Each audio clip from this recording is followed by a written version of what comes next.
Now, the National Treasury is borrowing 14.1 billion shillings from the domestic market to plug the 4.2% budget deficit that has arisen following the rejection of the Finance Bill 2024.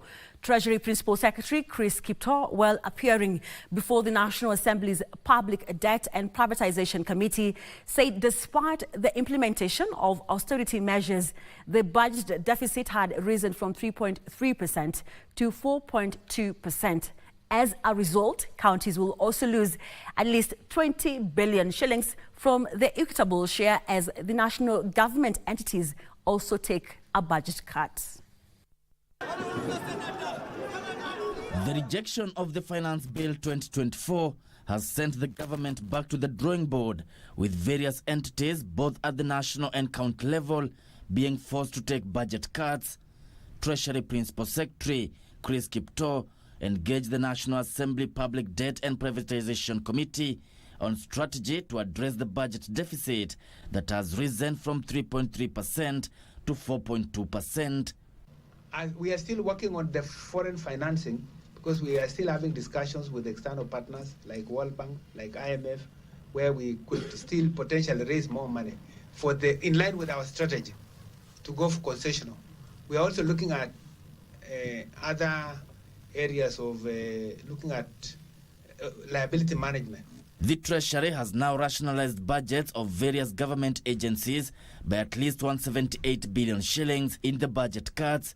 Counties are set to lose 20 billion shillings, while Parliamentary Service Commission will lose at least 2 billion shillings. The Parliamentary Service Commission, while meeting the National Assembly Budget and Appropriations Committee, admitted the budget cuts will affect the operations of Parliament. The austerity measures which the Treasury was proposing were going to be very adverse.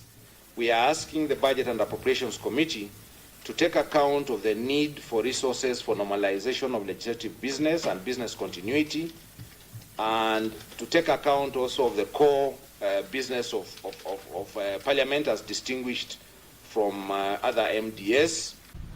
Treasury is also optimistic the government will generate at least 30 billion shillings through tax amnesty. Further, the merging of 47 state corporations is expected to initially save 7 billion shillings. The Treasury has submitted the government will be borrowing domestically at least 141 billion shillings, even as it explores borrowing in China.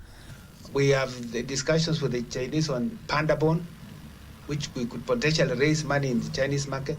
We have discussions with the Japanese on the samurai bond, which we could also potentially raise at lower rates. It could be market, but still low. Ksh.141B, Prime Edition.